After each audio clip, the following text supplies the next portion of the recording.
750,000 people vanished, not from plague, not from famine, not from a war in the traditional sense, but from one decision, one order, one act of revenge so total, so calculated, that when it ended, there were no screams left, only silence, no bodies to bury, only bones, no city to conquer, only dust. This isn't a myth, this isn't a legend. This is the horrifying reality of what happened to the city of Nishapur in the year 1221, and the reason, a single arrow, one shot that pierced not just armor, but the pride and bloodline of the most powerful man on earth. You see, Genghis Khan didn't fear death, he didn't fear armies, and he didn't fear rebellion, but he valued one thing above all else: loyalty to his family. Betray that, and there were no rules, no mercy, no restraint. When his beloved son-in-law Tokuka was killed, felled by an arrow from the walls of that rebellious city, the great Khan didn't send a warning, he didn't negotiate, he gave a single, chilling command: wipe them out, every last one of them. What followed would become one of the most brutal massacres in recorded history. The Mongol horde, led by Genghis Khan's youngest son Tolui, descended upon Nishapur with a fury that is hard to comprehend. The order was absolute. Not a soul was to be spared, to ensure no one was left to seek revenge for the slaughter. It's said they even killed the city's cats and dogs. The skulls of the men, women, and children were reportedly stacked in massive, grotesque pyramids, a grim monument to Mongol wrath. Survivors, there were none. Witnesses, only the executioners themselves. And at the heart of this storm of vengeance stood not the great Khan, but his widowed daughter, who had traveled to the ruins to personally oversee the retribution for her husband's death. But to truly understand the rage that fueled this atrocity, we have to go back, not just to the siege, but to the cold, unforgiving world that forged Genghis Khan, a boy abandoned and left to die on the steppes, a leader forged in the fires of betrayal, a man who lived by a code that demanded not just revenging but complete and utter erasure. What happened in Nishapur wasn't just a military campaign, it was deeply personal, and it would forever cement the Mongol Empire's reputation for terrifying brutality. This story is a stark reminder of how personal loss can fuel historical events on an unimaginable scale. Imagine a city, not just of buildings, but of ideas, a place where poets, philosophers, and mathematicians walked streets lined with bustling markets. This was Nishapur, the jewel of the Islamic world, a shining symbol of Persian brilliance, home to nearly 750,000 souls. Its mosques echoed with scholarly debate, its libraries glowed with the wisdom of ages. But in the year 1220, a shadow fell across this radiant city. The Mongol war machine had arrived at the empire's eastern doorstep. Genghis Khan, enraged by the Khwarezmian ruler's fatal mistake of executing Mongol merchants and ambassadors, had unleashed his generals Subutai and his own son Tolui. Their mission was not conquest, but annihilation. City after city fell, reduced to ash and bone. Nishapur, hearing the terrifying tales, made a calculated choice: survival. Unlike so many others, they surrendered. They opened their gates, paid the tribute, and accepted the Mongol garrisons. For a brief, hopeful moment, it seemed they had been spared. The city still stood, its people still breathed. But peace under occupation is a fragile thing. The Mongol garrisons tightened their grip, taxes soared. The city's dignity began to erode, replaced by a silent, simmering resentment that grew within its ancient walls. Then came Tokuka. He wasn't just any commander. He was Genghis Khan's son-in-law, a man of immense authority. His presence was a symbol of the Khan's power, but also a potential weakness. In late 1220, whispers turned to action. Rumors spread that the Mongols were stretched thin, that other rebellions had succeeded. Believing their moment had come, the people of Nishapur rose up. In a stunning act of defiance, they slaughtered Tokuka and his guards. It wasn't a battlefield loss, it was a deliberate execution. In that single, bloody act, they sealed their fate. They hadn't just killed a general, they had killed the Khan's own blood, and for that, there would be no forgiveness. What happened next is one of history's most chilling tales of revenge. News of the betrayal reached Genghis Khan with the speed of a desert wind. Tokuka, his son-in-law, a prince of the empire, was dead. He hadn't fallen honorably in the heat of battle. He hadn't succumbed to the ravages of illness. He was murdered, assassinated by the people of Nishapur, a city that had already surrendered. a city that had bent the knee and pledged fealty. They had bowed their heads in submission, only to raise their blades in treachery against his own family. For Genghis Khan, this was a line that could never be uncrossed. This wasn't a matter of strategy or diplomacy anymore. There would be no negotiations, no carefully worded ultimatums. This was a debt that could only be paid in one currency: blood. But the great Khan didn't explode in a fit of rage. He didn't tear at his robes or scream at the heavens. His response came with a chilling, terrifying calm, a stillness more frightening than any storm. His orders were simple and absolute. Send Tolui. Tolui, his youngest son, was not just a brilliant general. He was the most disciplined, the most methodical, the most ruthless of all his heirs. He was to be more than a commander on this mission. He was to be an instrument of his father's will, an executioner tasked with carrying out a sentence already passed. And he would not ride alone. Accompanying him was a force more dangerous than any warrior, more motivated than any soldier. Riding at the head of the avenging army was Takucha's widow, Genghis Khan's own daughter, a woman forged in the fires of the Mongol steppe, now consumed by a singular, burning purpose: vengeance for her slain husband. She would bear witness. She would ensure the debt was paid in full. In the spring of 1221, the storm broke over Nishapur. Tens of thousands of Mongol warriors descended upon the city, their silent, disciplined ranks forming a suffocating ring of iron and leather. They didn't shout taunts or announce their presence with blaring horns. Their arrival was a quiet, menacing promise. The time for words, for envoys, for terms of surrender, had died with mercy had been offered once and thrown back in their faces. It would not be offered again. Inside the great walls, a cold dread began to seep into the very stones of the city. The people of Nishapur knew what was coming. The tales of Mongol retribution were whispered in every corner of the known world. They had heard the horrifying stories of cities that had dared to defy the Khan a second time. Yet, even in their most fevered nightmares, not the wisest elder, not the bravest warrior, not the most terrified soul cowering in their home could have possibly conceived of the true nature of the order Genghis Khan had given. The siege began as many others had.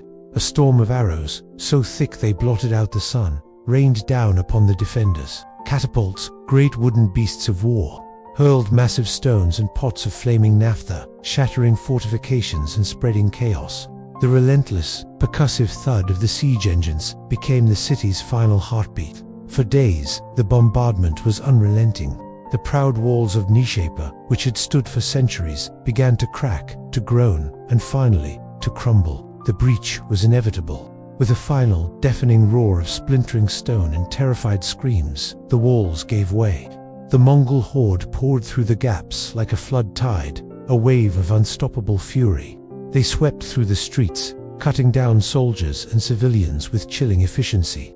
But this wasn't a battle for control. They weren't there to conquer or to occupy the city. They were there to deliver a message written in blood and fire, a message to the entire world. When the last pocket of resistance was crushed, when the final defiant cry was silenced, the city fell into a dreadful quiet. It was then that Tolui, standing amidst the carnage, gave the final terrible command. Passed down from his father, the great Khan, the order was not for capture. It was not for enslavement or exile. The order was for annihilation. Every living thing within the walls of Nishapur was to be extinguished. The city was not to be defeated. It was to be erased from the face of the earth. Thanks for watching. If you found this glimpse into history as fascinating as I did, make sure to hit that like button and subscribe for more stories from the past. We'll see you in the next one. The fall of the city walls wasn't met with triumphant roars from the Mongol army. There was no celebration, no spoils of war being claimed. Instead, a chilling, disciplined silence fell over the conquerors. This wasn't just another victory. It was something far more somber, far more absolute. The soldiers moved with cold precision, each man carrying out a command that no one dared to question, a command born from the deepest well of grief and rage. For the people of Nishapur, a glimmer of hope for mercy had quickly faded. They were herded from their homes, gathered in the streets and public squares, their faces etched with confusion and fear. There would be no negotiations this time, no terms of surrender to be discussed. This was not about conquest. This was about retribution. The death of Takucha, a favored son-in-law of the great Genghis Khan, had transformed the calculus of war. It was no longer a matter of strategy or territory. It had become deeply, irrevocably personal. At the heart of this unfolding tragedy stood a solitary, powerful figure, the Khan's own daughter, Takucha's widow. She was veiled, her posture radiating an unshakable composure that belied the storm of grief within. But her sorrow had not broken her. It had sharpened her, forged her grief into something far more dangerous, a singular, unwavering purpose. It said she spoke only once, her voice calm and clear, cutting through the tense silence. There would be no sparing. No distinction would be made between the soldier and the civilian, the innocent and the guilty. This was to be a final, complete erasure. And so it began. It wasn't a chaotic battle or a frenzied riot. It was colder, more terrifying in its methodical execution. Groups of citizens were systematically led away from the city's core. The precise details of what happened beyond the walls were not recorded by those who survived, because there were none. The outcome, however, was never in doubt. As dusk began to settle on the first day, the vibrant, bustling voice of Nishapur had been silenced. A city that had once echoed with the sounds of markets, schools, and life was now falling into an eternal quiet. What truly horrified those who later heard the story wasn't just the staggering scale of the devastation, but its deliberate, almost scientific nature. The Mongols acted not with the hot-blooded fury of a mob, but with the dispassionate efficiency of an exterminator. Every order was followed to the letter. The totality of the destruction was absolute. Not a single home was left unsearched. Not a single sanctuary was left unbroken. No sign of life, not even the cats and dogs in the streets, was permitted to remain. It was a complete and utter unmaking of a city. Chroniclers would later struggle to put the sheer scale of the event into words, their numbers varying wildly. Some accounts speak of tens of thousands. Others claim the figure was closer to hundreds of thousands, a number almost too large to comprehend. But one chilling detail is consistent across every historical record. Nishapur, once a jewel of Persia, a thriving hub of culture, art, and learning, had effectively vanished from the face of the earth in less than a week. It was wiped off the map, not just in structure, but in spirit and in memory. And through it all, watching from the edge of the desolation, the Khan's daughter stood silent. She had come to witness the city's last breath, to see the debt for her husband's life paid in full. She would not leave until every last echo of Nishapur was gone, until all that remained was dust and a cautionary tale whispered through the ages. The third day in Nishapur dawned not on a city, but on a field of bodies. The air, thick and heavy, carried the stench of smoke, of blood, and something far more profound, the odor of a civilization being erased in real time. But even with the city silenced, the killing wasn't over. A new order came down, this time from Genghis Khan's own daughter, Tului's wife, a command that would push the horror into the realm of the unimaginable. The heads, she declared, must be severed, all of them. Why such a gruesome decree? To be certain, to make absolutely sure no wounded survivor could crawl away under the cover of the dead, to extinguish every last spark of life, every faint echo of defiance. The order rippled through the Mongol ranks, and the soldiers, weary but obedient, moved from pile to pile. Blades rose and fell with a grim, mechanical rhythm. Heads rolled onto the blood-soaked earth, stacking one upon another like grotesque stones. This wasn't just mass murder, it was a macabre form of theater. Outside the city's ruined walls, the Mongols began to build. They erected pyramids of skulls, one for the men, one for the women, and one for the children. These monuments of bone rose against the horizon, stark white against the smoke-stained sky, a chilling warning visible for miles around. And this grim work was not done in silence. Mongol soldiers laughed, they taunted, they even sang as they toiled. What had begun as vengeance for a fallen leader had morphed into a ritualized, systematic annihilation. The act of killing had become its own dark celebration. Historians debate the final count. Some ancient sources claim the pyramids held over 1 million skulls. Others argue the numbers were exaggerated, a form of psychological warfare in themselves.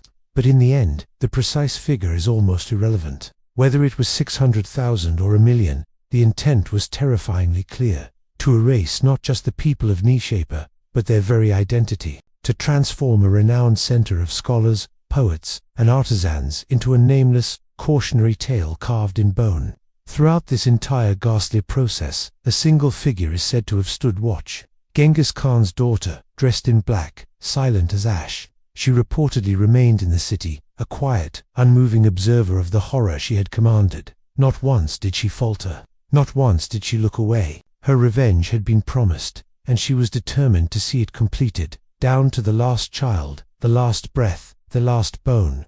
The message was unmistakable. This is the price of Mongol blood. But who was this woman, whose grief was so absolute it could command the obliteration of an entire city? Her name was Tolui's wife, though history often remembers her simply as Genghis Khan's daughter. Her husband, Tolui, was the youngest and perhaps favorite son of the great Khan. It was his death during the initial siege that sparked this terrible retribution. In Mongol culture, the bonds of family and clan were sacred. An attack on one was an attack on all, and the death of a prince demanded a response that would echo through history. Her grief wasn't just personal, it was political. It was a statement of power. By overseeing the destruction so personally, she wasn't just mourning her husband. She was embodying the will of the Mongol Empire. She was demonstrating that the empire's reach was absolute and its vengeance total. This wasn't the impulsive rage of a grieving widow. It was a calculated act of state terror, designed to break the will of any who might dare to resist in the future. The pyramids of skulls served a dual purpose. They were a monument to the fallen Tolui, a gruesome tribute built from the heads of his killers, but they were also a billboard. For any traveler, any caravan, any army marching across the plains of Persia, the sight of those bone pyramids would deliver a message more potent than any words. This is what happens when you defy the Khan. It was a lesson in obedience, written in the most visceral language imaginable. The destruction of Nishapur wasn't an isolated incident. It was a key part of the Mongol strategy. Cities like Samarkand, Bukhara, and Merv suffered similar fates. The Mongols understood that empires are not just built on conquered land, but on conquered minds. Fear was as crucial a weapon as the composite bow or the swiftness of their horses. By making an example of Nishapur, they aimed to make future conquests easier. Why fight a hopeless battle when the alternative was not just defeat, but utter annihilation? The city's reputation made its destruction even more symbolic. Nishapur was a jewel of the Islamic Golden Age. It was home to Omar Khayyam, the famous poet, astronomer, and mathematician. Its libraries were vast, its mosques magnificent, its markets bustling with trade from across the known world. It was a beacon of culture and learning. By leveling it, the Mongols weren't just destroying a city, they were attacking the very idea of that civilization. They were demonstrating that no amount of knowledge, art, or faith could stand against their raw, brutal power. The message was clear. Your poems cannot stop our arrows. Your philosophies cannot blunt our swords. And so, the story of Nishapur became a legend, a ghost story told for centuries. A warning of what happens when the unstoppable force of the Mongol horde met an object that refused to move.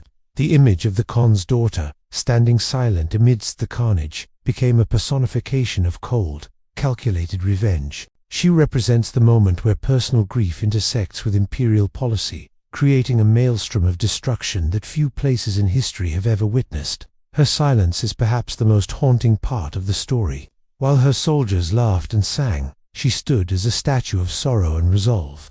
Was it the profound weight of her loss that rendered her speechless, or was it the grim focus of a ruler carrying out a necessary, albeit terrible, duty? We can never truly know what was in her heart, but her actions speak for themselves. She watched as a city died, ensuring that its death was absolute, and in doing so, she carved her own name, and the name of Nishapur, into the darkest pages of history. A legacy not of stone or parchment, but of skulls. When the killing finally stopped, when the last scream faded and an unnatural silence fell over the ruins, the Mongols' work in Nishapur was far from over. Death alone, you see, was never the goal. Genghis Khan hadn't just ordered a massacre, he had commanded a complete and total erasure. The surviving Mongol soldiers, their blades still stained, now turned their fury upon the city itself. Imagine the scene. The great libraries, repositories of centuries of Persian knowledge, art, and science, were set ablaze. Priceless scrolls and manuscripts, the life's work of countless scholars, curled into ash and were carried away on the wind. It was a bonfire of a civilization's soul. Next, they dismantled the city, brick by brick. Homes that had sheltered families for generations were reduced to rubble. The magnificent mosques, with their intricate tilework and soaring minarets, were torn down. The minarets, once symbols of faith reaching for the heavens, were toppled like broken spines, crashing into the dust below. They didn't stop there. They went underground, destroying the sophisticated canal system, the ancient water channels that were the city's lifeline. They choked these arteries with debris and sand, ensuring that even if someone survived, they would have no water. But the final, most chilling act was yet to come. Tolui, Genghis Khan's youngest son and the commander on the ground, gave an order that defies imagination. He commanded his men to plow the very ground where Nishapur had stood. This wasn't a metaphor. Teams of horses, the same that had carried the conquerors, now dragged heavy plows back and forth across the blood-soaked earth. They tilled the soil, mixing dirt with the debris of a million lives, as if they were preparing a field for planting. They were sowing over a memory, trying to obliterate the city from the physical world itself. Some historical accounts claim they went a step further, spreading salt across the land to ensure nothing, not a single blade of grass, not a single flower would ever grow there again. Whether they used salt or not is debated, but in truth, it was hardly necessary. The land was already dead, poisoned by an ocean of blood and sorrow. When the Mongols finally rode away, they left no governor, no occupying garrison. There was simply nothing, and no one left to govern. All that remained was smoke, ash, and the chilling silence of a ghost city. The only survivors were about 400 artisans and craftsmen. Their skills were deemed too valuable to waste. They were spared the sword, only to be bound in chains and marched across the continent. Their fate was to become slaves, forced to build the monuments and forge the weapons for the very empire that had just annihilated their entire world. Everyone else, every merchant, every poet, every elder who held the city's stories, every child who held its future was gone. And in the haunting quiet that followed, a new sound began to echo across Central Asia. It wasn't the sound of battle, but the sound of pure, unadulterated terror. The story of Nishapur spread like a plague. This wasn't a defeat, it was an unmaking. A city had been erased from existence with such methodical, cold-blooded brutality that it shattered the will of all who heard it. For neighboring kingdoms and cities that might have harbored thoughts of defiance, the lesson was terrifyingly clear. Resisting the Mongols was no longer a noble act of courage. It was an act of collective suicide. The message, written in the blood and bones of Nishapur's people, was unambiguous. Resist us once, and we will conquer you, but defy our authority. Break your oath, and we will not just defeat you, we will erase your name from the earth. We will plow your memory into the dust, and make it as if you never were. The Mongol storm had passed, leaving behind not just a ruin, but a warning that would echo for centuries. The smoke from Nishapur had barely cleared before whispers of its fate began to snake through the caravan routes of the Islamic world. In the bustling markets of Baghdad, traders spoke in hushed tones of a city erased. Survivors, stumbling from nearby villages, told stories that sounded like nightmares. Mountains of skulls piled high, and rivers that flowed red with blood. Messengers rode their horses to exhaustion, carrying warnings to distant cities, not in words, but in their haunted silence. The message was clear. The Mongols were not conquerors. They were an extinction event. And the message worked. City after city, hearing the story of Nishapur, chose surrender over resistance. Gates were thrown open before a single Mongol banner was even seen. Rulers fled into exile, preferring to lose their thrones rather than their entire populations. The massacre had become a legend before the blood had even dried on the Persian plains. This was exactly what Genghis Khan had intended. Nishapur was no longer just a fallen city. It was a symbol, a myth wrapped in terrifying fact, a lesson to be passed down for generations. Even cities the Mongols hadn't yet reached began to submit, praying that their obedience would spare them a similar fate. It was psychological warfare on a global scale. But while fear spread like a wildfire, a deeper, colder grief took root. The region of Khorasan, once the vibrant cultural heart of Persia, would never truly recover. It had been a center of enlightenment, a hub of astronomy, poetry, and philosophy. Nishapur was its crown jewel. And now, it was a ruin. Its brilliant scholars were gone, its celebrated artists silenced, its legendary libraries turned to ash and smoke. What the Mongols destroyed wasn't just a population, it was memory itself. It was continuity, it was civilization. Yet, even in that total darkness, fragments of the story survived. A few scattered verses from poets lost in the massacre, an old merchant's account of the skull pyramids, a single, broken tile found buried in the dust where a palace once stood. These were just fragments, but they were enough to remember that Nishapur had lived, and that it had died, not for strategy, not for conquest, but because of a single arrow and a code of vengeance that demanded everything in return. Nishapur wasn't the only city to vanish under the Mongol storm.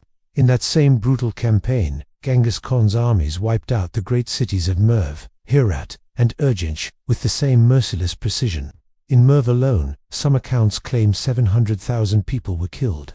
In Urgench, the rivers reportedly ran thick with human fat and blood. City after city was turned to ash as the Mongol tide surged westward like a plague given flesh. But Nishapur was different. It stood apart, not because of how many died, but because of why they died. The massacre wasn't strategic. It didn't serve a clear military objective. It didn't secure a vital trade route or crush a rebellion with any tactical benefit.